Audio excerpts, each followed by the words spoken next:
What's up, everybody? It's Jeffrey Lyles welcoming you to another edition of Lyles Movie Files. Wait, it's not Figure Files. Let me get some company in here.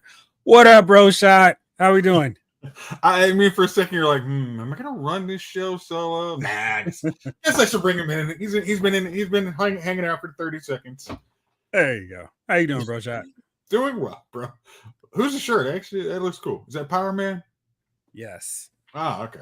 Not Luke Cage. Power Man. All right, man. When he's got that outfit on, he's Power Man. Absolutely. So, it's not Figure Files, but I do have something to show before I get started too far into this. Oh, fuck him. Hold on. There we go. Jeez. Okay. So we chatted last week or a couple weeks ago, and I saw something. I'm like, oh, I'm not one to do this, but I think I'm going to have to make that move. So I went to see Superman again on Saturday. I was really happy. There were a lot of people in the theaters. But one thing, I was looking around, I'm like, I don't see it. And they had it in the glass. And it's funny because we're old enough, of course, to remember when you went to the movie theaters and they had an outside window where you went and paid for your ticket. You couldn't even get into the theater without paying your ticket. And now you just walk in. It's just kind of like this real casual thing. So they had it, but I couldn't see it when I went into the movie theater and I looked in line. I didn't see one hanging in the back behind the folks working this concession stand, and it was super packed. No doubt for Superman. But I saw the manager. Oh, I'm sorry. Before, this is like a lot of show and tell here, apparently. So there's a comic book store doing smart work, and they were giving away this, which I assume was given by DC Comics. Very smart. Have these. This is the first appearance. You can see introducing Crypto, the super dog of Krypton. Smart stuff. You figure, oh, he's going to be somebody a lot of people are going to like to see and know more about. And it's a comic book. What a novel concept. And when everybody was gone, the movie was over. And I'm like, yeah, that's pretty good. Again, the second time, I asked the managers, like, hey, you wouldn't happen to have any more of those Superman buckets, would you? He said, oh, yeah, we've got 2 more.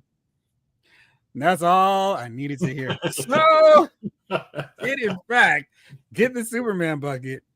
Very happy to add this to my ridiculous popcorn bucket collection, which apparently now will be a thing because, your popcorn bucket that is standing at 1 of 1. Oh, well, no, this is the second one. I have an Avengers Endgame one. It's very boring compared to this, and I feel like if Endgame came out now, it would be like the Infinity Gauntlet. And you could just dive in and get some popcorn, or maybe they would have it feeding like a loading thing where you could just keep picking popcorn out of the fingers, which could be kind of cool. I think that idea is right there for you. Yeah. So, but mine is like an old school comic book embossed deal where it's just a bucket. And then there are random pictures of the different cast members of Endgame. No spoilers on anyone who returns. It's just the ones that we know who are alive. And they've got a little raised deal. And that's about it. But I was like, I'm here. I'm going to be enjoying this 3-hour plus movie. Let me get a large popcorn with a bucket. And I had that the first time I watched it. I was going to say, because you bought it after the movie, did they fill it up with popcorn or just the lady, because she's like super young. She's probably like a teenager. She's like, it comes with a large popcorn. So I did get the large popcorn. They give you a bucket. They give you a bucket. You don't have to ruin. I didn't have to come home and wash it. Right. So this is a collector's item. We get that. Here's your large. Right. So I had a bucket of popcorn in the car while we're sitting there, just passing the time away. And I was like, yeah, that was good. So we got to talk about the movie. So that was my show and tell for Lyle's Movie Files, which I'll probably bring out. Apologies to all y'all tomorrow. I'm like, look what I got. It's pretty cool though. So let's see here. Let's say what's up to everybody here in the comments. In the chat. King Collector kicks us off with royalty. What's up, man? How are you? King's in the building. Absolutely. Jalen Parks is here. Bam! Just finished the Figure Files video. Awesome additions. Yeah, man. I mean, that line just never misses at all. Mm. Did you see the wetsuit? No, I haven't watched them yet. How's Jalen watching videos? I mean, is Jalen my brother or are you? I mean, Jeez. dude. We'll talk after the podcast. Okay. Lost it. Nice. I haven't had a chance to watch the Fantastic Four video yet. Figure Files. Well, okay, that too. I didn't think of FF. Well, I mean, we just did a watch along not that long ago, and I'm kind of feeling a certain way that we can't watch Rise of the Silver Surfer now because my natural inclination would be to hate on the performance of Doctor Doom, but it'd be a really bad taste right now. So let's just go on and Vance talk about the 2015 one because I can bash that all day. Gosh. Yeah. Lessons learned. I genuinely hope so. That would be great. Lawson Wallace is here. What's up, man? How are you? Who knew the secret to making a good superhero film was to make it more like the comic books? Who knew? You know, I watched a short from Loading Snack, and that's hilarious. I was gonna give them a shout out, so we'll talk about that soon. Yeah, because Gage really put the points like, yes, exactly what you need to do. I mean, he spelled it up, so we'll talk about that later. Jamelin, I'm thinking Warner and DC may have learned. Fingers crossed. All right, do we get our stretchy fingers crossed for Fantastic Four? Not Figure Files. I'm assuming that's not Figure Files. West Coast Gang Signs. Right. Yay. James Green's here. Hey, movie crew. What's up, Jeffrey Jason? It may be Chief. Back to crossing our fingers. Hopefully. All right, let's start this one. Let's see. Yeah. What's up, hey guys? We were trying to do one on Monday, but this area decided to dump all the water possible on all of us, so we were not able to get the not just water, like severe thunderstorms yet again. It's crazy. Yeah. David Thanos, what's up, folks? What's up, man? Where's Chief tonight? Who can really say? He's at home washing his guys. There was that. I mean, come on. David Thanos going to see Superman this Saturday. Oh, man. Lawson, nice crypto facsimile comic. Wish they had that when I was at the theater. Yeah, I mean, I think that's a good way to go. And then they were like, hey, here's the comic. Come check out our comic book shop. It's like, yes, this is exactly what you need to do. And like, we're right down the corner. Like, exactly. Get people who are in the theater to see a comic book movie to your comic book shop. I mean, because you get comic books like, oh, this is the source material. Oh, let me go check it out. I mean, that was always should have been the easiest feeder. I mean, because it worked for 80s toys. Hey, we're using the comics to feed into the toys. We're using the TV. I mean, we're using the cartoons to feed in. It's just a whole cycle of let's just make money and figure out who's our loss leader, but make it up on the back. I mean, one of the others should make a profit for all of them. It would behoove the movies to keep getting people into the comic books. That way they can mine them for stories later. I mean, James Gunn did not start making movies 2 years ago. He was reading comic books that helped inspire him to write and direct a Superman movie and Guardians of the Galaxy. So maybe there's a future James Gunn that would be inspired after seeing Superman and go to a comic book shop, read some comics, and come up with the next great masterpiece comic book movie 30 years down the road. Yeah, because I'm not sure if you sent me. It was something I think it was you sent me.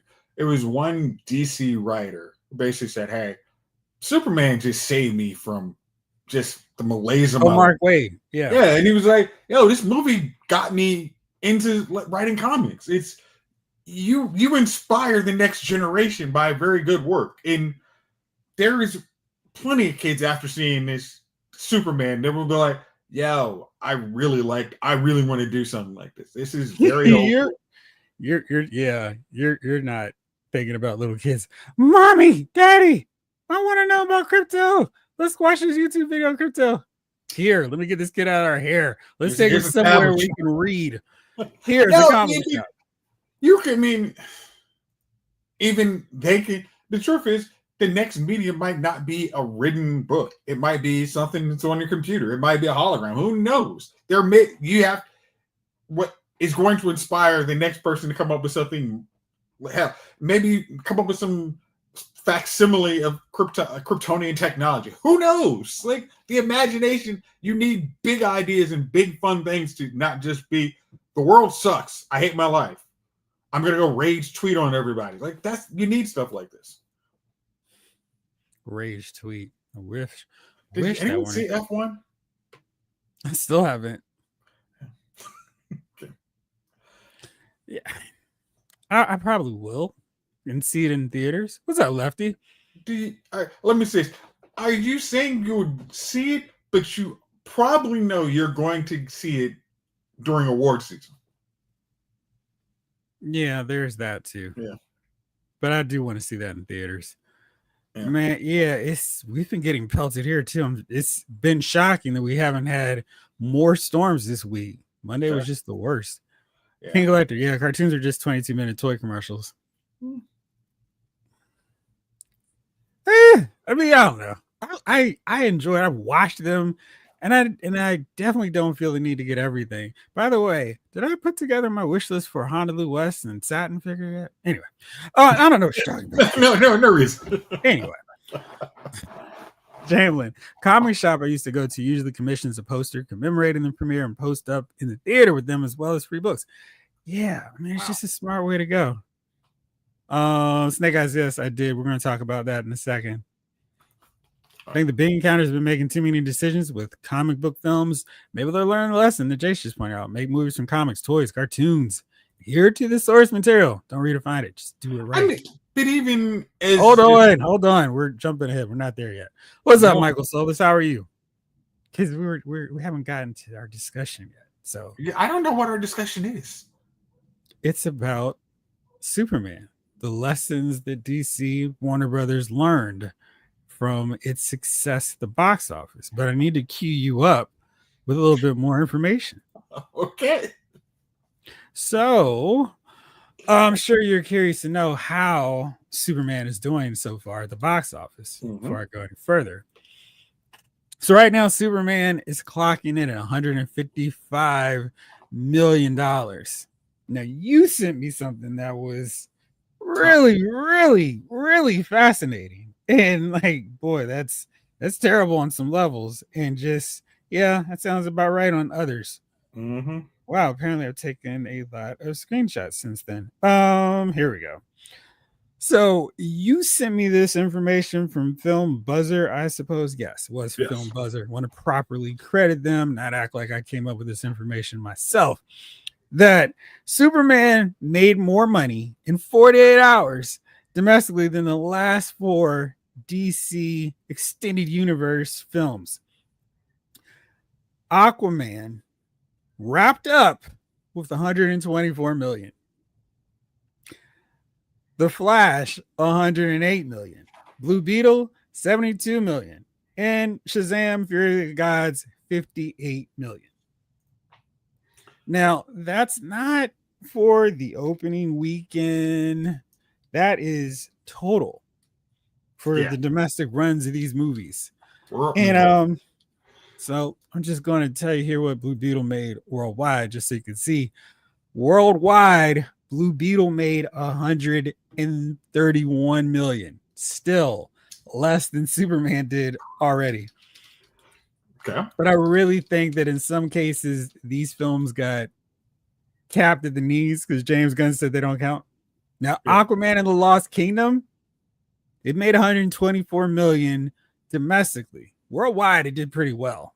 It made 316 million worldwide. So its total is 440 million. So that's not bad for that one, especially since it was given zero shot. It was the last one and no one cared by that point. The Flash total 108. Worldwide, it was 271 million. I'm going to tell you what Superman has made so far. And Shazam, Fury of the Gods also I think this was one probably got hurt the most by that announcement because people seem to like the first one. Mm. Shazam made 58 million. Mhm. Then it made 76 million internationally for a total of 134 million, which means Superman's already made more than the entire worldwide run of Shazam for all the weeks it was in the box office. Not great, Bob. And promotion too. I mean, And tie-in promotion promotions. and all, and they did a lot of commercials and promotional deals with it. Worldwide right now, Superman stands at nine No, at 250 million, pretty much exactly 95 million worldwide or internationally, 155 as of right now. That is really, really solid. So when you sent me this, then what day was that? That was just yesterday. So it's added on a lot more since then. That's great news. I think the report, excuse me, the not so official report was that it cost 200 million to produce. yeah. So now it's like another 50 million away from clearing that promotional budget. So, and there's no reason to suspect that it's going to go anywhere but the top of the box office again. Okay. Yesterday, oh, let me give you this real fast here. Okay. Yesterday, it brought in 17.1 million on a Tuesday. Tuesday. Okay. So more breakdowns compared to some of the other movies at the box office.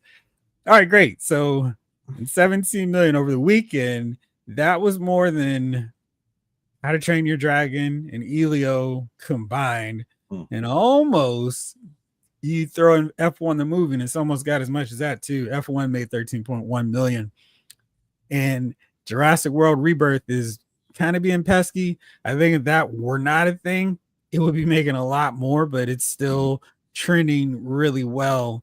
Next weekend, because I know you want to know about this, what's coming out at the box office? Fan. Oh, this weekend. No, this weekend. This This weekend. weekend. This is the key weekend for it because if it just keeps going and keeps some really strong momentum, I think that's going to do a lot. I know what you did last summer, Eddington Smurfs, a family movie. So we'll see what that does. And St. Clair come out this weekend. So we got some competition. What are you thinking? Okay, I think Smurfs takes the box office. You think so? Yeah, I think Smurfs takes the box office because even if the critics hate it, I think those movies kind of go on autopilot. But I was going to say is I think even though they kind of complain that basically whatever the budget of the movie is, you double that, and that's what the promotion is. I don't think that I think this movie still has a good long run ahead of it, so it will clear that budget. I think James Gunn did a very good job, and he said weeks ago at this point, "Hey, I don't need this movie to make a bajillion dollars. I just need to set up a good start of the franchise." I think that was a good expectation, and now because I think a lot of people were salty about getting the Snyderverse canceled, and I think that's what is kind of had reluctance on going seeing other movies. I think with word of mouth, then it starts picking. I think it'll probably do better. Like this weekend, there it's not going to win the box office. I don't think it's. I mean, depending on how next week goes, It's gonna win. It's gonna win the box office. I looked you this don't up. have any Is that expectations first. no? So they've been releasing Smurf movies pretty consistently. Let's see. So we had our first Smurfs movie with this new CGI format back in 2011, and that made 142.6 in its total domestic run. It opened with 35 or 36 million. Then it had another one in 2013 that opened to 17.5 million. Domestic total 71. So the interest in Smurfs already dwindling 2 years after the first one. Then they had another one. They waited a little bit longer, hoping more interest would come from a little pause. Smurfs: The Lost Village came out in 2017.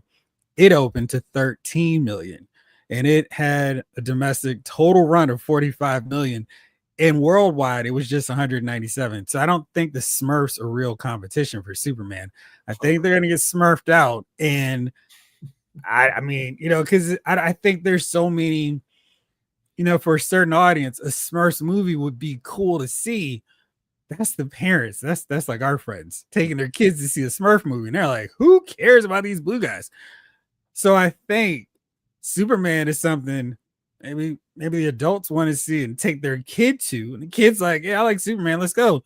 So they're still getting that family audience because I saw a ton of families in there when I went to go see it again on Saturday. So I don't think the Smurfs are going to be a problem. I think I know what you did last summer. It's going to have like its horror audience, maybe. So maybe like 12, 13 million at best. I think Superman takes this one going away, and the estimates right now are it's going to open with 55 million or open. It's going to have a $55 million second weekend. Okay. So they're projecting that to go to over 50% loss. God. What's up, Maurice?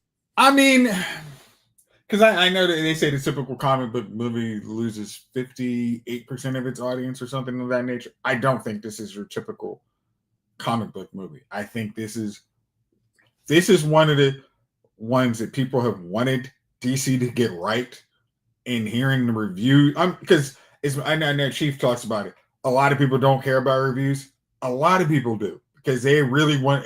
I am putting my hard-earned money on the line. I want to see at least a critic that I agree with 90% of the time says it's something good. And if that happens, I will invest my money. And I think, and when you have such positive word of mouth, I think you're gonna. I mean, I'm not saying it's going to be 70 million, but I wouldn't be surprised if at that level. You just said Smurfette and Papa Smurf are going to beat Superman. Now you're going on. Hey, once you've given me new information, I will take your new information. I'm not willing to die on a hill once I have new information. Gotcha. Oh, Jalen, I think we can talk in semi-spoiler terms since people here in the chat haven't seen it. So we'll do that. There's not really a ton to spoil, which I think is another great part of this movie because so often spoilers get out and then it's like, I don't need to see the movie now for some people, or I'll wait till it comes on home video. But at home video, just streaming. But I think in this case, Grandpa, yeah, tell me about those long walks in the snow.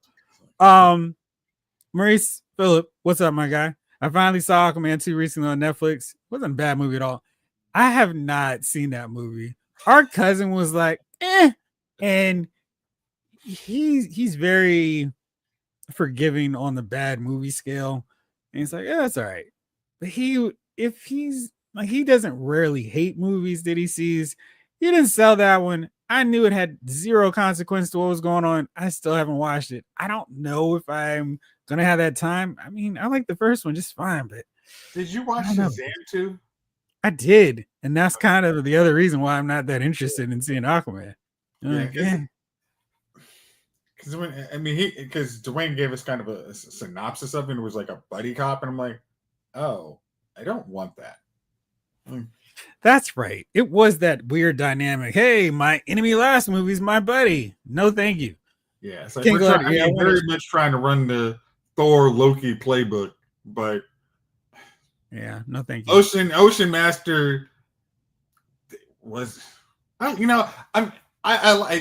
like Patrick Wilson, his Ocean Master, but it just wasn't the level. It wasn't going to rise to the level of Loki, biggest bad in all of DC level charisma either. It depends on how that tidal wave was going. King Collector says, yeah, I want to check out that Jurassic World movie. It looks like it might be good, but I haven't heard anyone talking about it though.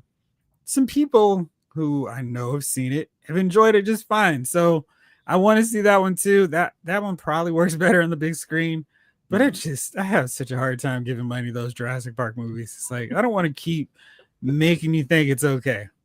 And it's just a personal, this makes no sense. We never hear people complaining about Jurassic Park. There's no giant dinosaur fatigue. It's just like, keep them coming. I just don't understand. I mean, kind of how I was surprised that Shazam did not make more money worldwide, because international audience tend to like monsters and dragons, kind of the much more supernatural stuff than American audiences. I thought that was going to at least help their box office, but Jurassic Park, big monsters destroying stuff. It still prints money.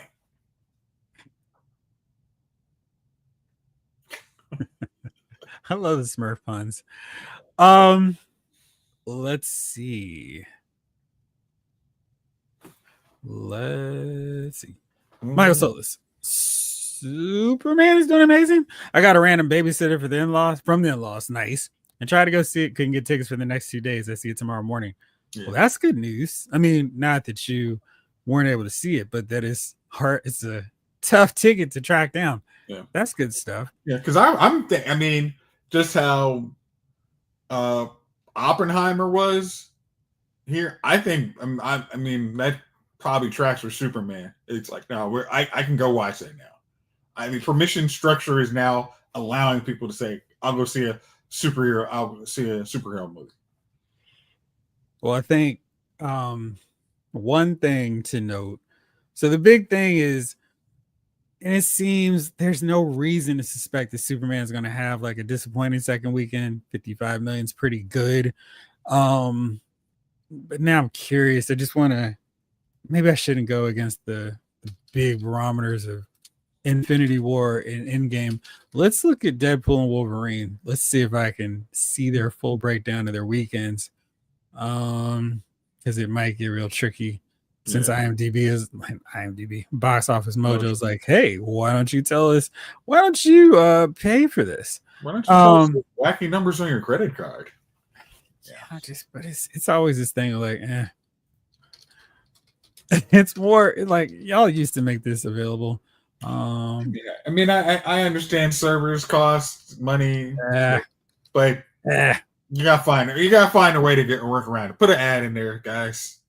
Yes. So Deadpool and Wolverine's second weekend, it made 97 million. Now that was because it had a crazy opening weekend, 211 million. So that was major. But that, of course, has to factor in Deadpool really had a brand recovery with the first two films. And Hugh Jackman and Ryan Reynolds have had this playful rivalry all this time, and getting a chance to see them interact. Hugh Jackman's playing Wolverine, which he hadn't done in a minute. That was a big lure for people. And that was, 5 films in the making, let's say. And you factor in the disappointing X-Men Origins Wolverine, which you need to in this case, but it sucked. So I think that really helped that one. So 97 on its second weekend, pretty good. What is that in percentage drop there, bro shot? It's roughly 55. Yeah, so if we're looking at that kind of the same way for Superman, I think to me that number, because I can't think of a movie that it beat Superman has beat expectations, I think, in terms. Well, hold on. Speaking of beating expectations, I have to make sure we get him queued up and ready. He's got a really clean hat on today, and he's rocking his Superman colors. He is indeed the Lyles Movie Files Man of Steel. Let's welcome Chief. What's going on, man? Thanks for that. Thanks for the introduction, man. That was fantastic. I appreciate it. Thank you. Thank you. And speaking of fantastic, we're going to talk about Fantastic Four next. So we've been talking about Superman's box office success. The estimates are 55 million. This is pretty much a clear runway for Superman to have another big weekend. Right now, it's 250 million worldwide. They throw another 55 million domestically. Jace is thinking it could get as high as 60 million because there's not a lot of competition. It's still the summer season, so all bets are off. It made 17 million yesterday at the box office, so it could just keep rolling along every day. And I mean, if it stays in double figures every day into the weekend, that's good stuff. Why does Smurf already have ratings out? I'm sure they've already done some screenings. Okay. Let's see. Jamelin, joking, but not joking. Do you think they edited any of Mr. Terrific scenes for any foreign markets to Asia? I don't care. I loved every scene with Mr. Terrific, and I was watching some videos he's done with some real influencers, and they were talking, and it's like, yeah, I did it for the culture. I mean, it was so much better than what they did with Darwin and X-Men First Class. And I love First Class, but that thing just is like a big thorn in my side of stupidity. Like, how does this even make sense? But yeah, Mr. Terrific with the mushing, I mean, that was great. I love seeing a superhero with some confidence. Like, he's not Superman, but he doesn't care because he's doing what he needs to do. Yeah, I think I read that a couple India edited a couple kisses out of the movies because they were a little too hot and heavy. Wait, out of Superman? Yeah. Oh gosh. With Superman. Oh, that kitchen scene was just too raunchy. I mean, what I actually read was they scene in the apartment was too hot, but I know. And then the end scene, them kissing, they just let her jump from. They start to kiss and then goes to it. Just cuts 33 seconds. Like I'm like, different cultures, man. That's interesting. Gotta keep everything cool down there. Can't get too heated with that flying and air kiss. Mark A, what's up, fellas? Superman down. Fantastic Four first steps to go. Yeah. King Collector says, Jace, I still haven't seen any of the Shazam movies. It didn't look like Shazam. It didn't look like the Shazam I know, but people I know who saw liked it. I like Shazam. I thought it was fun. Shazam is different than what you're used to, which all right, Zachary Levi's his take on, hey, we need to make superhero movies not so serious, was really weird because you had a kid. You could have an adult playing a kid, but he took it a very different way because the kid always was almost more mature than the superhero, which was really weird because yeah. But I think the cast of that is strong. Bad Guy's good. The second movie was okay. I can't truly vouch for the second one, but the first one I thought it was really good.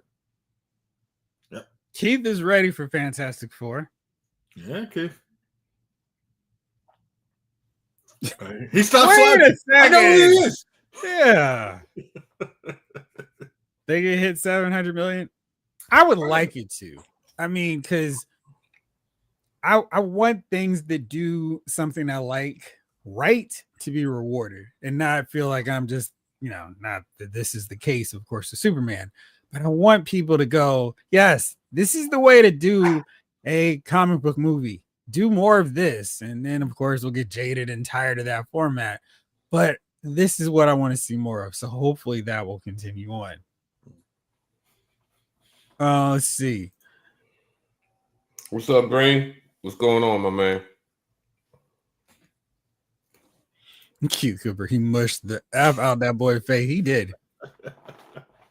Boston. Mr. Terrific made me realize the garage doors might be the number one enemy in my house. Hello, Mark A. Mark A. So the country that gave us Kama Sutra can't handle the kisses in Superman. Lawson says, make it make sense. They have a what is it? Their rating scale is. No, guys, let me see if I can get to it. But they have an 18 plus or kind of 13 plus. Let me see a second.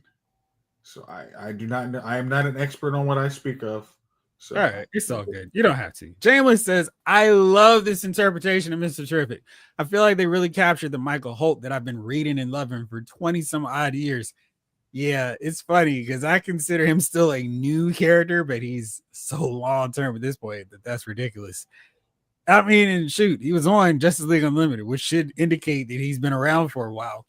And was it King Collector asked?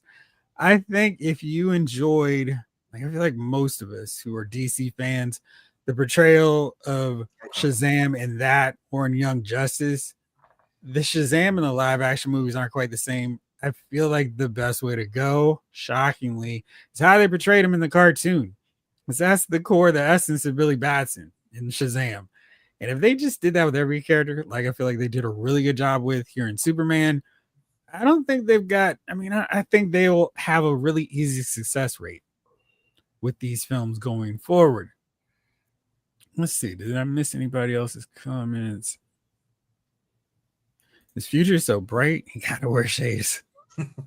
They're not even shades, man. These are regular, everyday glasses. These are it's the hat. They're my regular glasses, man. I don't know why they look shaded, but they don't have any. They shouldn't have any tint with them. They're clear. Feeling a little shady today, Chief. What's my man name from Casino? There's no tint. Saying brown skin. I'm just brown skinned. That's what you're seeing. Seeing that brown skin through those clear lenses. All right, Chief. King Letter says, I did like Mr. Terrific in the movie. I was surprised they did him right. Ooh. Especially after that Arrow WB nonsense. The WB.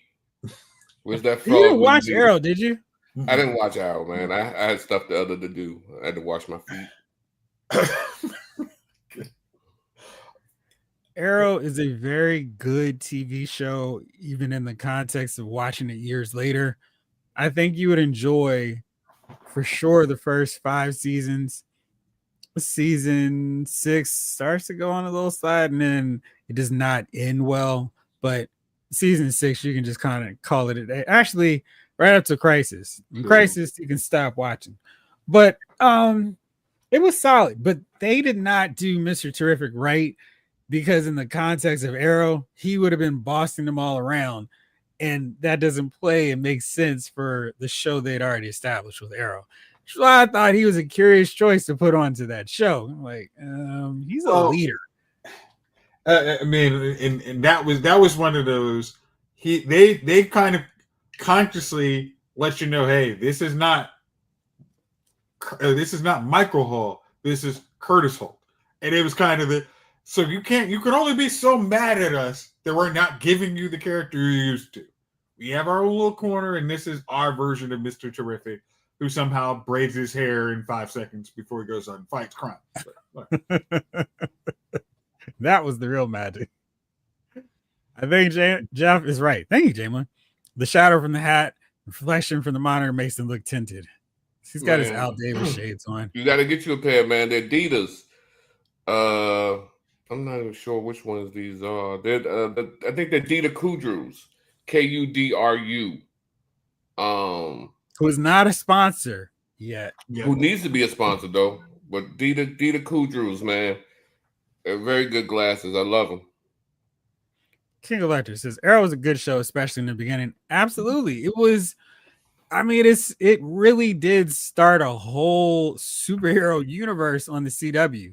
And by that point, it was like, DC is just dead in the water with live action stuff. And Arrow came along at a point where they needed a hit, and it was really, really good.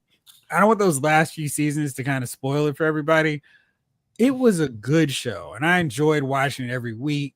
And I think you can watch it on HBO Max and, avoid dumb commercials and check it all out. Okay. Well, here's the thing.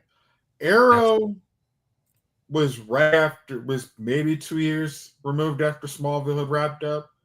And I was a very big Justin Hartley fan. And I'm like, dude, why isn't he bearing Arrow? This is stupid. Why you got this Stephen Amell guy?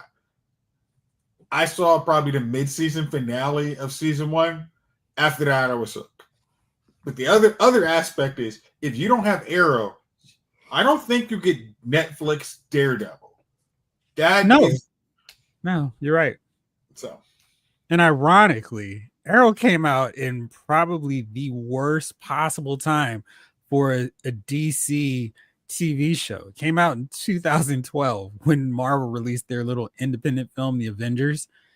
And I guess there was that rising tide lifts all ships thing, because the Avengers wave of momentum helped Arrow find an audience, and then it launched Flash, which I would say overtook Arrow, or was at least running, pun intended, neck and neck for the best shows, and then they added the Legends of Tomorrow, added Supergirl, Black Lightning. I mean, they had so much stemming from Arrow, and if Arrow fell on his face, we weren't going to get any of that stuff. And there were a lot of good TV shows and a lot of good episodes thanks to Arrow. So definitely check it out. It's worth watching. After the double wedding, I quit. Oh gosh, that was a good point to stop. But there was some good stuff in Arrow after that. Yeah. They had the next Crisis. Crisis is the official point where that was where Stephen Amell said, "Hey, I'm done. I'm wrapping up." And I think everybody else also, okay, all right, how many extra paychecks can we collect off this? Because everything went down after Crisis. I mean, but big time. Superman needs to make money because those next two movies are not going to make money. We'll see on that. One of those. Talk to us next week because you haven't seen Superman. Talk to us next week. We might change your tune. Michael Solis says, "Wait, is there a crime? Let me get my stylist right, Curtis."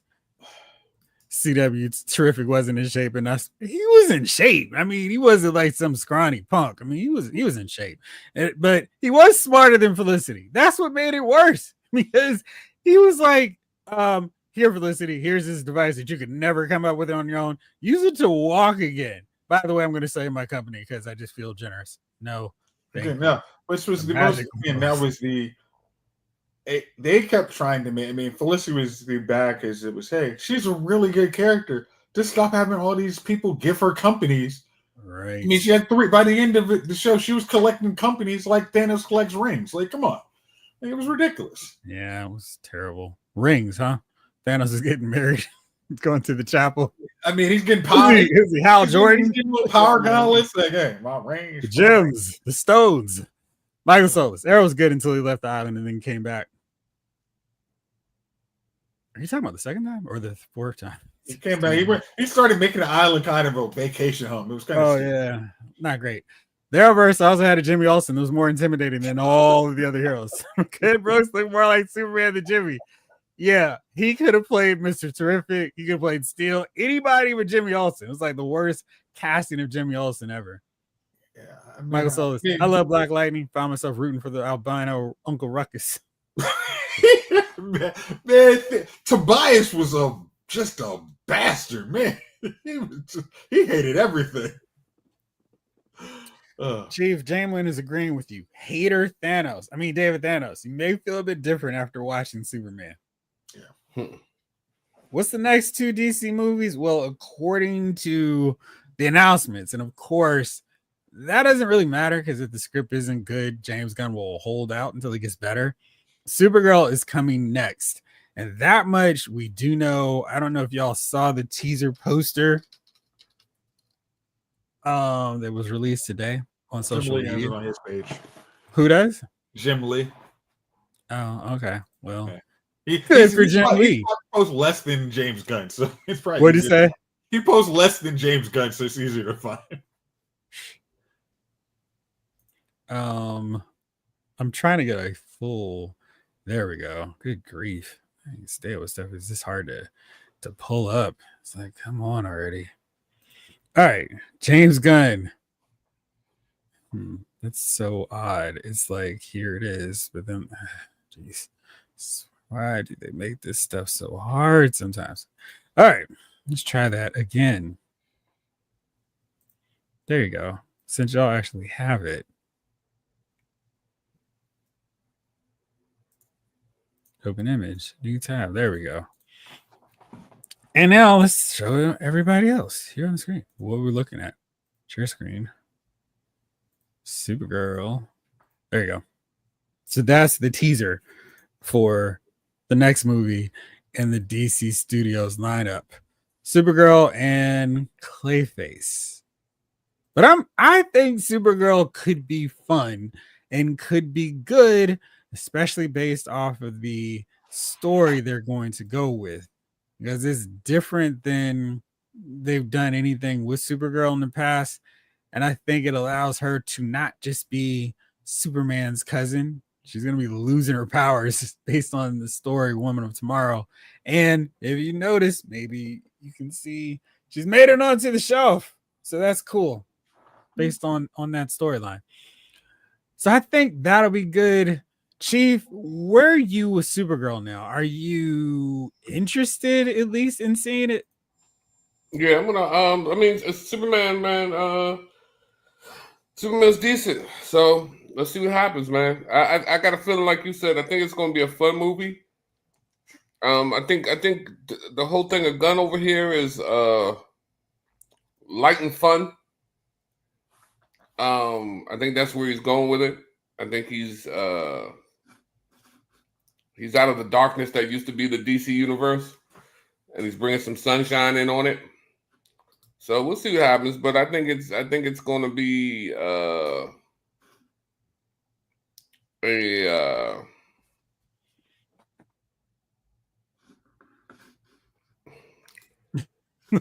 because in my mind I'm kind of picturing what's the term with Alicia Silverstone, Stacey Dash back in the day. Clueless, as if. Clueless. So I'm picturing a Clueless type situation with a girl with a cape.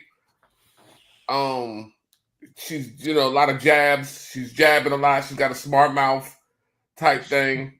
But she's super powered. So yeah, so I think that's kind of the direction. So in Woman of Tomorrow, the comic book story, Kara was traveling around in different worlds, some of which did not have a yellow sun, so she could get the thrill, acting like a teenager, partying, and not, having her superpowers wipe out her ability to get a buzz.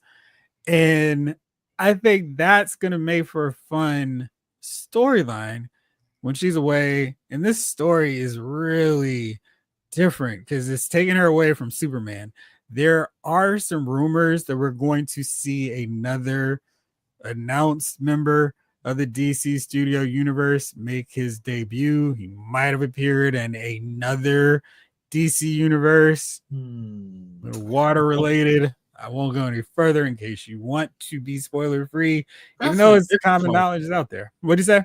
It's a smart time to introduce a character like the character. Yeah, she's going to be in space. This character functions in space, and even if it's just a brief cameo, it's going to make a lot of sense. So I'm much more intrigued about this movie because y'all know I was like, why do the same character back to back? And I think with this one, the way they just tease her, I think it'll work. I will neither confirm or deny, Keith. Let's see.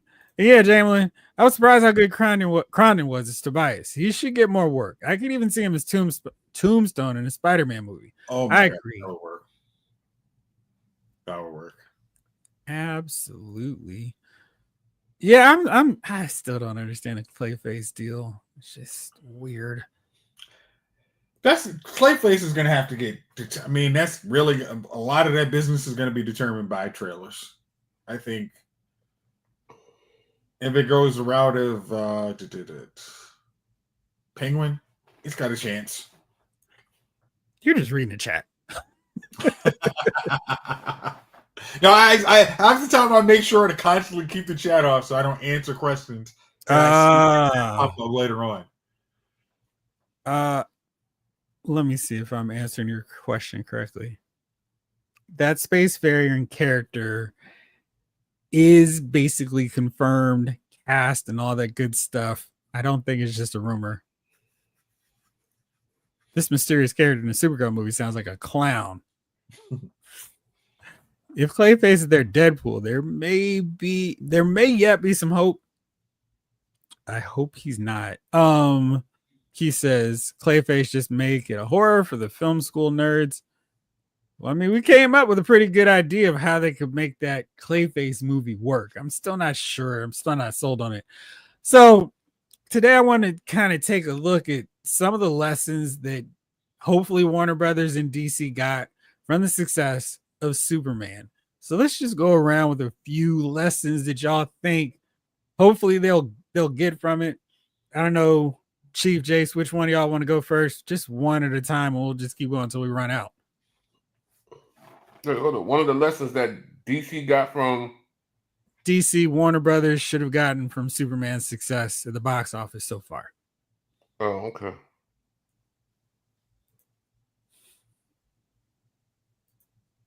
No. He is not a Supergirl villain. Clayface is getting his own movie. It's gonna be rough. David Thanos. I don't get how they start off with Superman and then a Batman villain. I would have been good with the Superman villain movie. I don't want to see villain movies. I think the lines have been blurred too much, where the heroes are always fighting each other. DC just sent along a press release. They're going to do this thing called DC Knockout. All the heroes are going to be fighting for the chance to fight Darkseid. It sounds stupid. And I love the creators who are working on it, but I'm so over heroes fighting each other because we got to do Civil War again because that was such an unexpected success. Please stop. It's lame. Let them fight good villains. And don't make villains their own unique special flowers. They're bad guys. Just let them be bad guys. Again, it's when you blur the line of bad guy and good guy, it knocks the shine off your good guys. I mean, that's one of the big drinks. That's one of the big problems in wrestling. It's, hey, if I can't root, I mean, yes, I can like a bad guy. When we were kids, I could like the Four Horsemen. But when they're fighting Dusty Rhodes and Sting, I know whose side I'm on. Yeah, you're cool, except when you're fighting my dudes. Like when you beat up the little fake guys, whatever. But when you're actually doing some dirt, yeah, I'm invested in both of the storyline. But Tweener, oh well, Penguin's not so bad. Yes, he is. He's a jerk. I mean, in Penguin, by the end of it, there was no, oh, you fell for Oswald. You hated Oswald by the end of that series. It was no, oh, well, he's just misunderstood youth. No, he's a J.A. Now, to answer your question, one of the lessons learned, go with hope. It's like, hope is going to sell a whole lot more than just darkness. I mean, you, as much as there's a lot of Zack Snyder fans, but I think your fans now want to see something that's not real life. Real life is depressed the hell out of us. Please give us something that's entertaining, summertime, just take my mind off crap and make me think the world doesn't suck. Chief, what about you? I think you gotta cast the right people. I think everybody hated old boy is Lex from the Snyderverse. But I think they're gonna love this Lex. So you got to make the proper castings, man. You can't cast off of friendship. And I think that's what it was. They were friends. They went to, that's my boy. Yeah, he gonna come along. You know what I mean? I'm gonna make him into a Lex Luthor, and he was just the non. It was one of those things where somebody had been like, "Oh man, Lex coming to see you," and you'd be like, "Luthor? Oh, well, give him my address. Tell him where I'm at." You know what I mean? Tell him right there. You know what I mean? Now this Lex Luthor, you like Lex coming for you. I need to go. I need to get out of here. You know what I mean? But the other Lex, I'd have been like, "Oh, he's coming? Really? Here? Yeah. I tell him I'll be out front. I'd have been sitting on my porch. You know what I mean? Maybe even with my guitar, just playing something relaxing till he got there. You know what I mean? Hotel California. When you walk in, oh, he's here. Such a lovely place. All right. What's up, Lex? We got something? We need to do something? You know what I mean? Lex coming rushing at me at 5'7". You know what I mean? 5'7", 130 pounds. I don't even know if I would close my fist. I might just open hand, backhand them. You know what I mean? All of a sudden, you just see a wife beater appear on me and a crazy afro like I'm in the 70s movie. I'd just... I can almost hear this Lex too. That's right, Lex. Don't get up. I like how you gave him the old 70s sound. Right. You used to pause before they popped you. That's a bad. Shut your mouth. So that's the difference, man. I think this Lex you was gonna you kind of feared, even though the movie was bright. This Lex was to be feared. That like I said, the Snyderverse Lex, you know, like I Straight said, subject. nobody feared him. He wasn't. He was like, yo, he's cool. What's up, Anthony Rogers? What's up, crew? Anthony And I miss when Rogers. villains were actually villains. I get Yep. redemption arcs, but sometimes villains should just be irredeemable. Absolutely. For me, one thing I liked that Superman was not trying to be cool. He was just Superman. Like he wasn't like in front of people. He wasn't using wild language. And he was like disappointed that the Justice Gang was not trying to find a way to save the Kaju, which I loved. I just thought that was so Superman. And he was taking great pains to make sure everybody's okay. Y'all all right? Ma'am, take deep breaths. And I like the fact that even in a big fight, he cares about people. And you could say that's an overcorrection from the Snyderverse, but I think that's a superhero. Like, wait, I know where to fight, but I got to check people. And even in Superman 2, Richard Donner understood that. Superman is going back and forth with these bad guys from the Phantom Zone. He's like, wait, I can't fight them here. There are too many people who are going to get hurt. And so he rolls out, and we were like, oh, he's a chicken. He's only leaving so other people don't get hurt, so buses don't get overturned, and they're not going wild. They're not getting blown away. I just like that's something we need to see more of in these movies. So being aware that the superhero has to stop the fight sometimes to actually help and look out for the people. All right, bro, shot. What you got next? I mean, I'll pick it back off that. Think of how in Civil War, the whole thing started because they weren't paying attention to potential casualties. And you look at Zack Snyder, Superman, he couldn't care what was going on. Him and Zod just, let's take this world, let's take Metropolis down to the studs. My next thing I really enjoyed was actually having a really cool ensemble. I mean, because again, this wasn't a Justice League movie, but it was very well could have been a Justice League movie, and you wouldn't have missed the bed. Like, oh yeah, I'm sold. Like, let's have some more of this. I thought that movie. I mean, this Superman was better than the Justice League movie. The original Justice League movie, and I think they understand. It's like, oh, we can use different characters. Our title character can be cool and different, but we can also start fleshing out a universe, and we'll be good. What's going on? So, Rick Cage. Greetings. At work and got distracted. Lex was painfully evil, frustrated, and suffering from envy. He cried as he should have in the end. I did like that too. Chief, what's something else you think they should get out of this?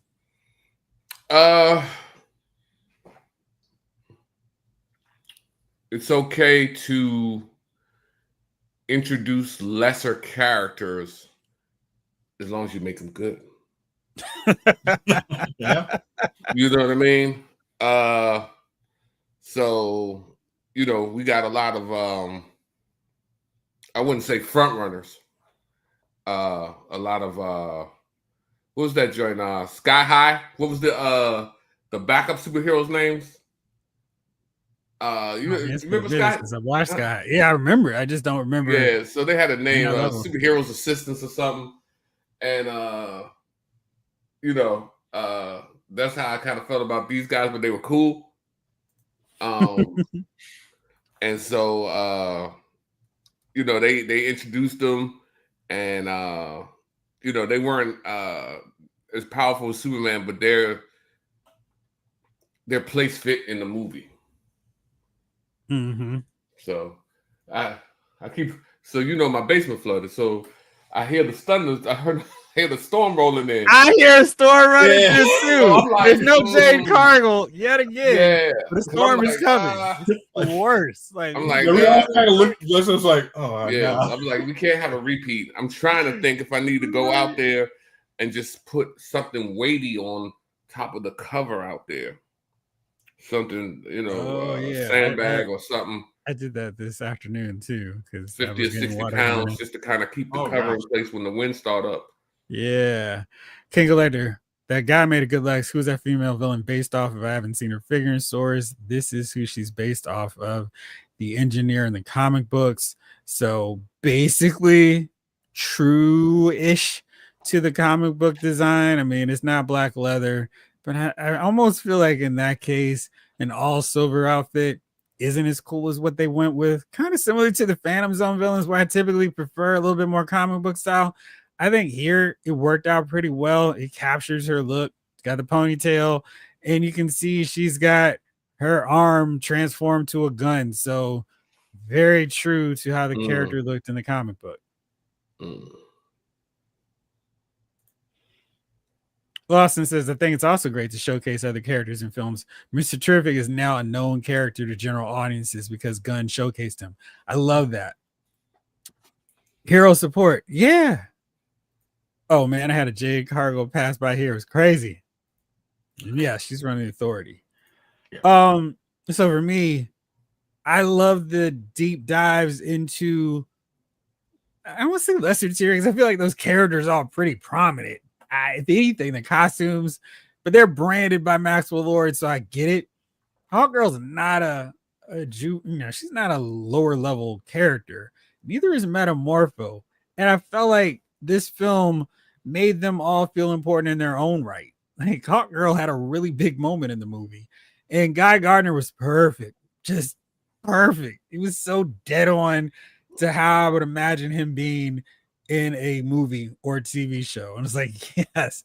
And I was a little like, I'm not sure about the hair, but it worked just fine in the movie. And so something I would like to see them continue doing is use these movies, maybe not so much as vehicles for TV shows and spin-off movies, but just to show that the DC universe is populated with other heroes, with other characters who you might know if you read comic books and you want to know more about them if you've never read a comic book before. Oh, hero support, Chief. Yeah, hero support. That's what I felt like they were. Especially the little jellyfish scene. I haven't You remember watched that? that. You Too know what I'm long. talking about? No. The jellyfish scene from Superman. Oh yeah, that was hilarious. Yeah, so I feel like they were like hero support. Like, hero support can take care of that. So Oh, yeah. that was actually really funny because when we saw the poster of it, we're like, oh man, that's kind of suspect. And it's like in the movie it plays up so well. yeah, I was like, hero support can take care of that. I was like, okay, hero support. It was like, he's like, when something bigger comes along, I'll be out there. But for now, hero support can take care of it. They've got this. They've got this. Yeah.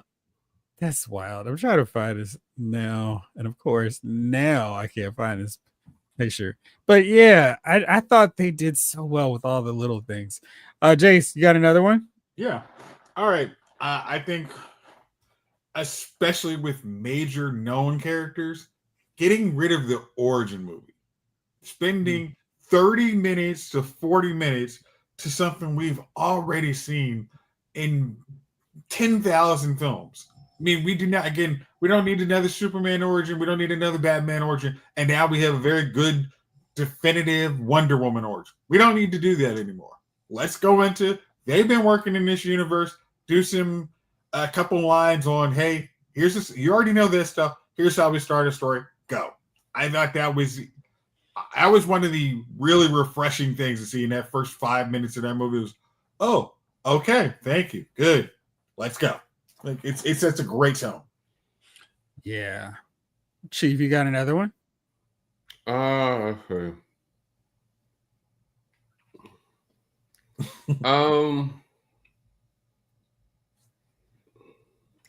I think there will be a sequel.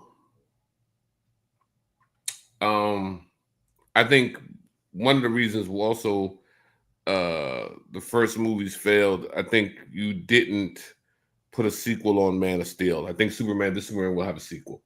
I think if you had come with a sequel and perhaps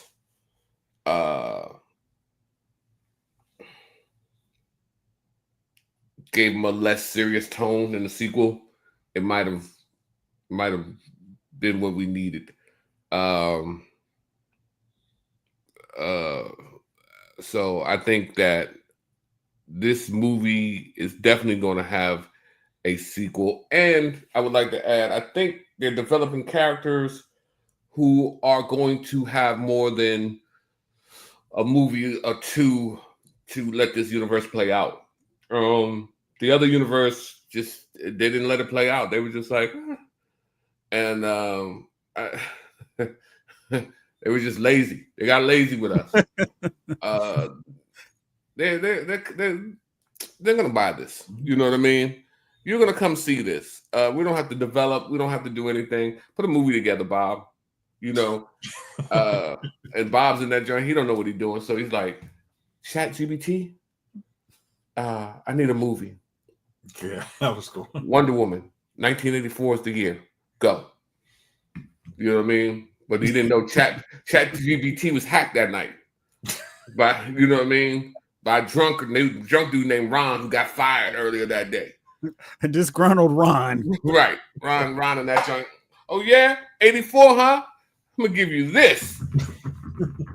And he was like, oh, Chappie D did it. And I think they're actually gonna work on scripts over there now at the DC universe. So like I said, man, let's I think that's the lesson here, man. You gotta work, you gotta do something with the script, man. I think the people are tired of the cut. And this movie showed that you made an effort to walk away from the product you have been giving us. You know what I mean? So we got some of that pure, you know what I mean, non-stepped on. So it was good. Dig me? Did who? That means it ain't stepped on. Dig me? Oh yeah, Brittany, right. Wonder Woman 84 gets a lot of slack for me because we got a Linda Carter cameo. Yeah, it was good to see Linda, man, but that movie was just so bad. It was on the other day, man, and I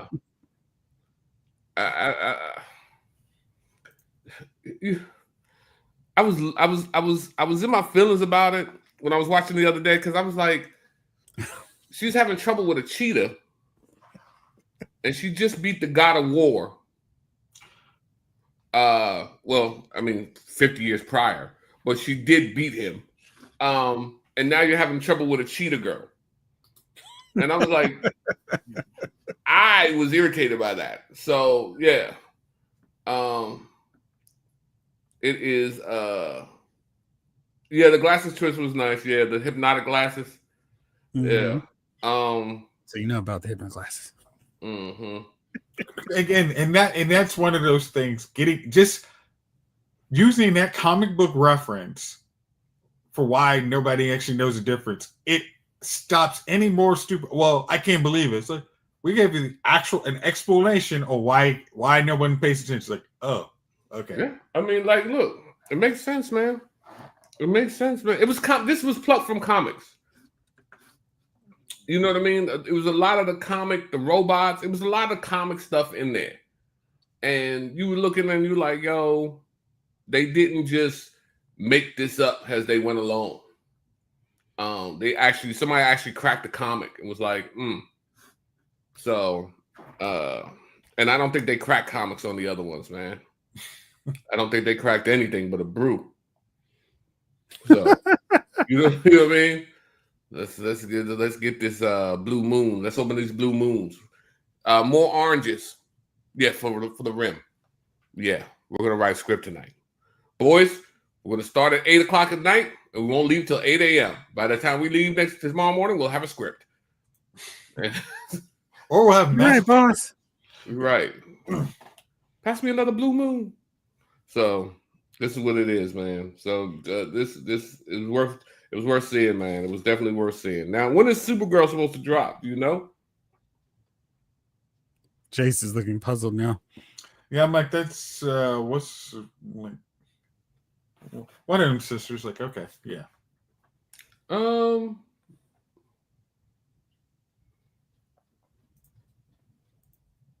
See? Yeah. See, there you go. It all makes sense. Again, hey, it's super. What's it? Soap operas have been trying to prove to me for years. Hey, once you take off the glasses, it's a whole different person.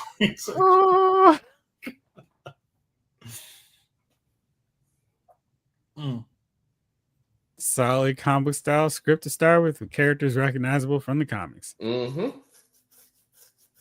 She seemed a bit more naive than would be expected after so many years in the world. Yeah. Yeah. Jalen, I don't understand why they would be so afraid of the source material. Every time they introduce concepts specifically from comics, the imagination of the mainstream is captured. You may have to spoon feed them a little, but they'll get it. Exactly. Mm-hmm. I mean, it's wild because that's the only thing where it seems there's so much reluctance to just go into it, lean into it harder. Because I really remember being so upset with that line. What do you want us to do? Wear yellow spandex? It's like, you're shooting lasers from your eyes. She's controlling the weather with her hands. This guy has a long, extended tongue. Why are we trying to make this realistic? That doesn't even matter at this point. You have another guy that turned into a glob of goo, and we're worried about the costumes they're wearing? Come on. And I just think that Superman, way back in the day, made it so if you want to do the comic book costume, it's okay. Now, I say this so often. We've seen cosplayers make comic book accurate costumes. Surely, someone who's getting paid professionally to do this could make it look good on the big screen. And, they did it really well, I thought, with Superman. The only change that I was still like, I don't know, was Metamorpho rocking shorts instead of tights. But I was like, where do you get those shorts from? But who cares? That's the biggest costume gripe. I'm okay with it. And yeah, they just have to lean into this stuff because the more they lean into it, the more they really go into the comic book aspect. Now, Jace, you and I both saw our friends over Loading Snacks talking about comic book movies versus superhero movies. And what did you think about that? Because I was like, yeah, y'all are dead on with this. Yeah. What they actually said was, if you've read comic books, this is a very comic book story. It's just put on the big screen. It's not. This is a comic book. And I think. You want to put it up? Let me see here. I'll pull this up real fast. Now let's see if I can get this to play. I'm beginning to feel like if this is the path that we're going on with James Gunn, we aren't getting superheroes. We're getting comic books. So what do you think about that idea that we don't need superhero movies? Because superhero movies can be, let's take a comic book concept and translate it to our viewers so it'll work in the real world. Whereas a comic book movie like Superman is like, yeah, just go with it. There is a big alien glob coming. These guys are taking a baseball bat, shooting lasers at it, and it's perfectly normal. Okay, the lean in. I mean, it's the biggest problem of comic book movies is they didn't want to lean in. It was just your audience is always going to bring in other folks. That's why it's always Transformers was always a disappointment to me. It was bringing some color in these. I don't need to see Decepticons that don't look like Starscream, Blitzwing. I want to see those colors. I want to see that pop. That'll get me excited to bring me in. But to try and, again, as you said with the X movie, we're going to mute it. We're just, it's like, no, we want to be excited. Like trying to slap us in the face and say, we're not fun. You guys are losers. It's never going to be a way to actually get your money. Because you can always, you catering to your audience is the easiest way to make money. Heck, as much as I'm going to use another wrestling reference. AEW might not be my cup of tea, but they make money because they cater to the audience that wants to see that. And they like, I get you guys are telling us what they need to do, but we're making money and it's still profitable for us. So, and eventually that passion is infectious, and people will, all right, I'll watch an AEW show because so and so missed. Same with comic book movies. I think this, if you lean in, and hey, we have source material of comic books. I can make a story that's similar to it. I don't have to make this verbatim of even Woman of Tomorrow. I can use a concept, a very strong skeleton, and put some stuff in here that we like, because we have our own comic book universe. I think that's just the way to go. Yeah. I mean, it was.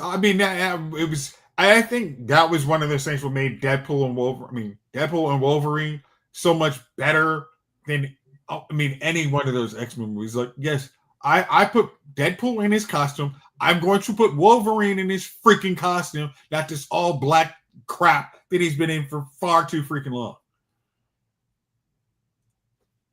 Sure, Robo says, what about when they use muted colors for the costumes and make them look like human basketballs with all the unnecessary textures? I want to know where they get that material from. It's like texture. Because I think they probably try and it looks like a leather, that it's tougher. Because I guess Batman, you go with Kevlar, and that has a little more detail than, I guess, what weird comic book. It looks like it's not battle armor. It looks like it's a tight bunch of tights. Well, I was thinking about that. In wrestling, almost all the women wear fishnet, like sheer stockings, where you don't necessarily see it until they zoom in tight, and it's like, oh, they're wearing fishnets. And it was like, okay, I guess it's just because it looks better on TV as opposed to just showing their bare leg. Now, one last bit of news on Superman. Looks like thanks to the success of Superman, Wonder Woman is getting fast-tracked. Are you excited about that idea that, okay, James Gunn, Peter Safran are happy with the script, let's move forward? Well, that's what they said. When their script is ready, they will move it. You're not stuck on and I say this is one of my other points. This universe, don't try and catch up to Marvel. That was the biggest thing. Like, Marvel is what it is. You don't have to, we need to get to a Justice League movie before we set up anything. This one now, Marvel's doing its own thing. It's wherever it is in its timeline. We can take our time to make a fleshed out universe that makes us money. We do not have to play catch up. And getting a Wonder Woman movie script that's good, I'm down for that. I think a comic book version of Wonder Woman, some of her best stories would make for a great movie. Yeah, I love My Super Ex-Girlfriend. Oh gosh, I own that movie. Like, great. Uma Thurman one's awesome in that. Speaking of Uma Thurman, so what you gonna say? I watched The Old Guard 2 over the weekend. Have y'all watched it yet? I watched it this weekend too. How about that, Zaymont? Chief, have you watched it? The Old Guard 2 sequel. Yes. All right. What did y'all think of this movie? Because on Rotten Tomatoes, it's like 35%, and I was like bracing for the worst. What did y'all think of the movie? I walked in so afraid of what I was going to like. All right, this is just movie gonna suck because everybody hates it. By the end, I'm like, what movie did y'all watch? Because I just watched Old Guard 1 probably a week ago, just because it's been 5 years. I wanted to get a refresh. Like, oh, okay, what's the story? What are everybody's motive? And then, Old Guard 2 very much continued the story, gave me some new characters, created a cool bad guy. I was very I liked it. And at the end of the movie, when they asked you, hey, did you like the movie? I made sure I gave it a thumbs up. What the heck? I think I have my thoughts on what's up with that rating of the movie. Because and here's the weird drink, because Charlize Theron was almost doing kind of this damage control of, when a woman, female lead doesn't do great in the box office, they're kind of, Hollywood's a little gun shy on making another movie with them. And I'm like, oh, does she kind of think it sucks, but doesn't really want to say that? Just wants to get to the next movie. But then I watched the movie and I'm like, don't see that. I see the rate, the tomato meter, but I really wonder, like, did you like the first one and this is a time to just crap on the second one? Because this was good to me. Chief, what do you think? So I didn't hate the movie. Okay. So is that 22%? Are you what on your Chief scale? What is that? It was okay.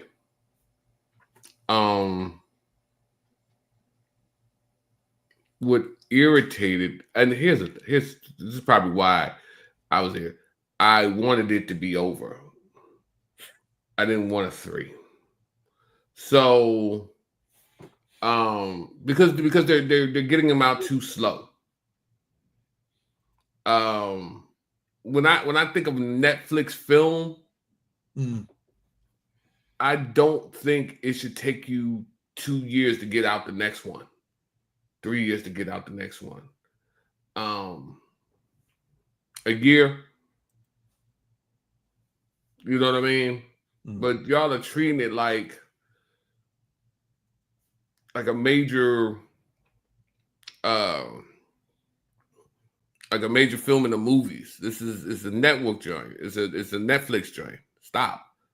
Shouldn't be. I mean, when was the first? When did the first one drop? Like 3 years ago now, right? No, it was 20. It was 2020.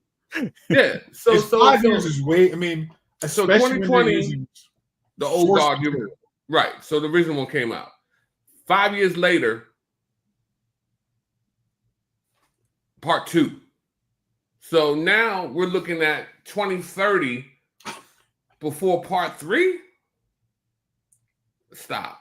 Yeah. Stop. So maybe because of the way it ends, we're getting a Matrix deal where they already filmed the sequel, like Zack Snyder did with Rebel Moon, where they filmed the sequel, the third installment already, and it's just a matter of when. The last one should have ended. They should have filmed. Because the last one ended on a cliffhanger with old girl screaming underwater. But if 5 years, if that movie comes out in 2023, it would have worked. I mean, but again, I think and you don't need to have 5 more years before Uma Thurman makes another movie. Like that's not gonna work. Hey. No, I mean it was just she wasn't as quick as she wasn't. I mean the camera wasn't as quick. I mean so. But like Charlize Theron was kicking tail. Like that was the thing. That was the thing is you're using graphic novel source material, so you don't really need a whole bunch of script work. It's just use what you have. Greg Rucka? Greg Rucka. Yeah, it's like just use what he has and go. Like it should not take the 5-year delay. It should be up and running no more than 3 years. So I'm a little bit more like Chief with it, but mine was more. What I liked about the first one was we're learning about all this. The second one is all this now, and it lacked that freshness of whoa. What do you mean they're immortal and can't get killed? And I think when you have an action sequence where they're not going to get killed because they're healing right in the middle of the fight, it's like, okay, this fight's going a long time and I know they can't get killed. And I also felt like I wanted more focus on the characters. The first one seemed like it had way more interaction with everybody, where this one felt like, let's focus more on Charlize Theron's Andy character. I'm like, I know she's a star. These other characters are just as interesting. This could be an ensemble. It doesn't need to be here's our star vehicle. It's on a streaming platform. So that doesn't matter. You're not going to get more box office seeds sold because Tom Cruise, Charlize Theron's in the lead of your movie. It's just like, hey, do I want to watch this? I like the first one. So I thought some of the fight scenes were a little bit slower. They had a different director. I thought they did a little bit of boring editing at some points where I'm like, just let me watch it. But I certainly didn't hate it. And I'm okay with watching another one. I'm like, Chief, they need to have it faster. Hopefully it's just 2 years, if that. Like, just keep it running. Yeah. But yeah, I was okay with it. Yeah, absolutely. I mean, it's wild. You're right, Rick Cage.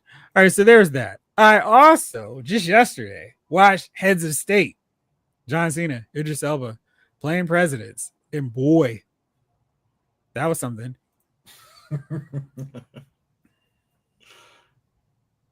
Have y'all seen this yet? Heads of No. state? Yes, No. Mm-hmm. you did, Chief. What? No, I was Or were looking you at agreeing with what Jamlin. Jamlin said? Okay. Head to state. No, I've been busy these last few days, and it looks like tonight I'll be busy again. Excuse me, gentlemen. Oh man. Yeah, this the storm is like, yeah, boy. And it's like every time you see me turn my head, it's like, oh, God. It's like, really? Yeah, exactly. Because Yeah. I forgot everything. Like when they start off, I'm like, wait, what? And I didn't feel like doing the homework and going back to figure out what I missed. Oh, It's like I'm not doing see, that. You know, the funny thing is, when it premiered, I pressed play, and then when Chiwetel's character came on, and Andy start interacting, I'm like, wait, what? Oh, wait a minute. Because I'm like, I do not remember this movie because I'm like, I know there are people that are immortal. Wait, was he in him? Oh, okay, hold on. I couldn't remember if he was an immortal or not. So I'm like, okay, that's not gonna work. I gotta do the homework. That I love that movie. God bless America and no place else. So Heads of State definitely feels like I'm watching G20 again. And I was okay with G20. I mean, Viola Davis is cool. I felt like they had to do some dumb stuff to keep her daughter involved, which was annoying me. There's no daughter here, but it's like it felt like they both directors, both screenwriters had the same script and they got to choose your own adventure and insert different paths, but it was the same script. They had to hit these certain plot points and they had to get to this resolution. I'm like, I really like Idris Elba. I think he's normally fantastic in whatever it is he's doing. Like he's Teflon.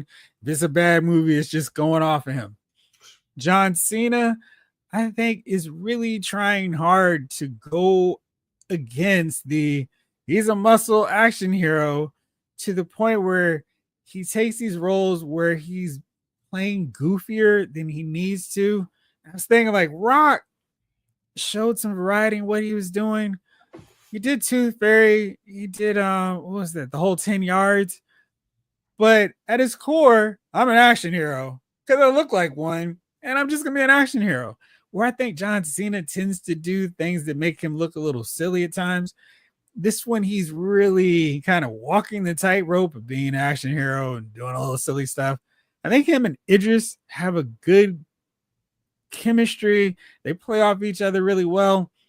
But for an action comedy, it needed to be funnier. And they had Priyanka Chopra Jones in there as well. And one of the screenwriters is one of the co-creators of Citadel. And if you watch Citadel, it's like her character from Citadel is plopped into this movie. It is like, okay. So it felt like I was really watching something that I'd already seen. And the entire strength of this movie is Idris and John Cena. And the crazy thing was the bad guy is, what's my man's name? What is his actual name from House of the Dragon? And of course, I didn't recognize him at all because I want to say John Smith, but no, King Viserys. Oh, I didn't recognize him. Oh, But I was like, this guy seems really familiar to me. Who is he? And I was like, oh, that's who he is. He's got a lot of hair and makeup for that show. And yeah, let's see here. What's that one? What's that one rated? Which one? What's that one reviewed? Head of State. I'll get to it in just a second. Movies have gotten us used to the idea that sequels are expected. I remember a time when sequels were rare. Yeah. And I think some movies, Old Guard needed a sequel just because of the way it was set up. But not everything needs one. Yeah, I could see this.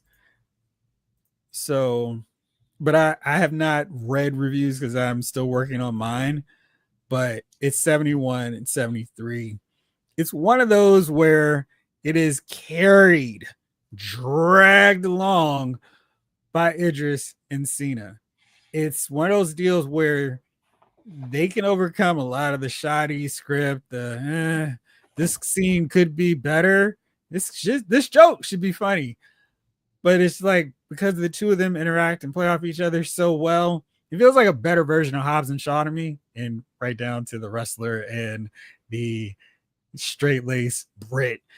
And so it was like, okay, I didn't love it. I think I'm settled on a 6. Like it was fine watching it. Would I watch it again? Maybe not. It's on Amazon, so I don't need to try to get it on Blu-ray or whatever. But it was fine, and I think it's all because of the two leads. Okay. So, do you? I agree. Do you think? Okay, we just saw the reviews for Head of State. G20's reviews are it's a 3.5 out of 5. Really, so basically a 7 out of 10 from the audience review. The Rotten Tomato has it about a 57. Do you mean because you say that they're basically very similar movies? What do you? I mean, do you think it was just the? I don't want to say that. I mean, the kid was kind of annoying and unrealistic. Nah, she was totally annoying. Totally annoying. She was my least favorite part about the movie. Yeah, but and she did dumb things to put herself in dumb situations too. I mean, but I guess my thing is Viola was much more credible action star than kind of like to me.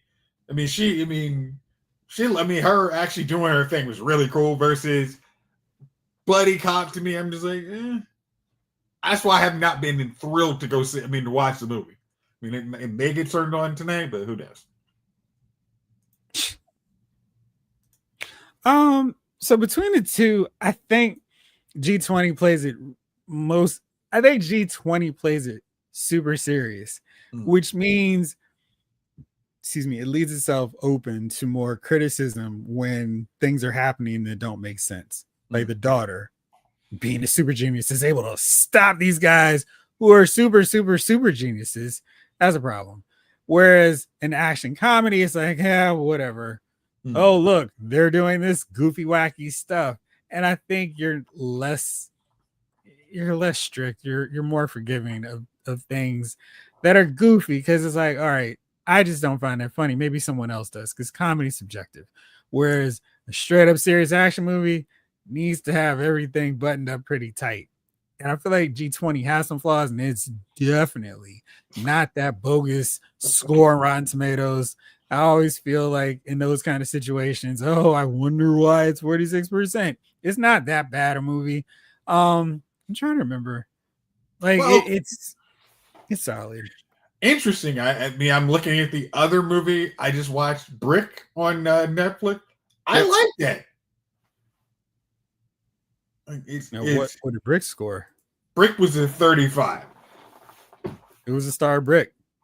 Do you remember Dieter from John Army of Thieves?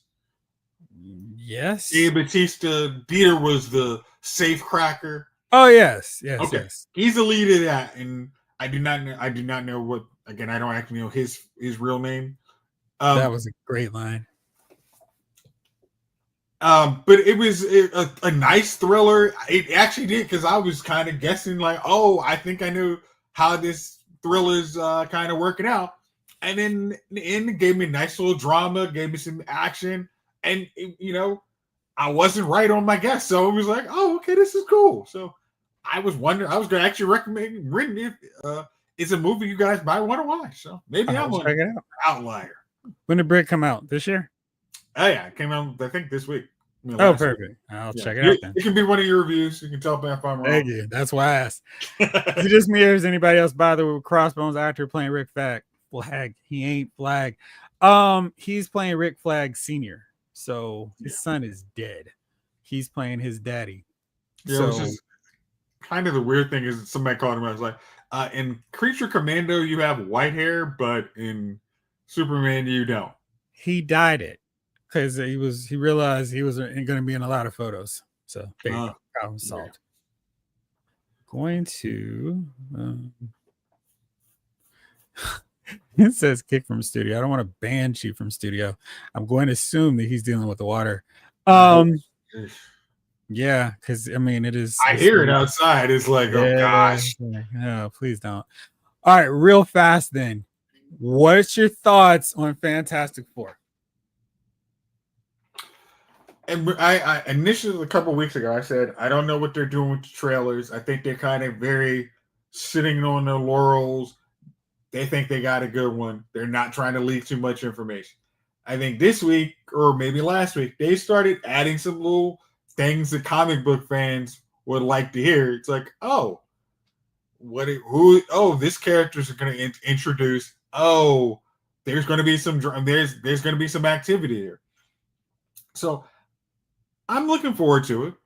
And I think, as I said before, I do think Kevin Feige knows how much is riding on this movie. I think, especially now in a universe where, I mean, again, I don't think half of them beef with each other, so I wouldn't be surprised if he got an early cut of Superman. But okay, we're cool. Like, you guys can live in your universe, we can live in ours, but we're comfortable. Like, you guys can enjoy your box office. We'll eat too. So. I mean, we had Casino, we had Godfather Part 3. Yeah. It's not like, oh man, there's only room for one successful comic book movie out there. There's space for both and people to enjoy and like both of them. I really hope Fantastic Four is good. That section of the Marvel universe, specifically the Fantastic Four, deserves a good movie. And like, not just a movie where it's solid for what it was. Again, the first two films get in before my cutoff for mediocre comic book movies.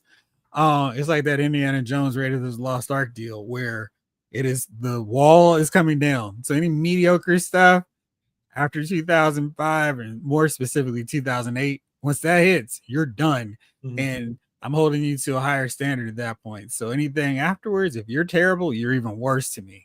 It was a Wild West scenario before Dark Knight and Iron Man, and then everything else had to step their game up. So the Fantastic Four movies get in before that point. I mean, because I always go with the Fantastic. I mean, Dark Knight and Iron Man were easier because they could say we're grounded and we can expand to more of an audience who says they don't like comic books. Now we're in a new. I think we're actually in a new era. As you said, comic books are a thing, and comic superheroes. You have to play in that arena now. And for Fantastic Four, I don't think Marvel pays as much money as they did to acquire X-Men and Fantastic Four if they did not think they could make money off. I think they know if we do this right, we can make a crap ton of money. We have to do it right. Because if we bomb another Fantastic Four, this is going to be the last one. I mean, there's no one's going to want to go out and see a Fantastic Four if this one's as bad as the one that I've never even watched, and I have no intention of watching because I somehow skated through and didn't actually bring up watching that 20 whatever garbage. That's to the watch along. We still got a week. So I think they're really confident because they've got them already in Avengers Doomsday. So if they're a weak link to this movie, you notice they weren't going, hey, here's the cast of Eternals in Avengers Doomsday. They weren't doing that. So I think that's a real good indicator that they're feeling pretty good about it. And it felt good about Thunderbolts. I thought Thunderbolts was fine. I definitely didn't think it deserved, like, this is the way we're doing our movies now over Captain America. But, you know, those movies are what we've got leading into this big Avengers film, which to them has always meant a lot of money. So I think they're feeling pretty confident. So we'll see.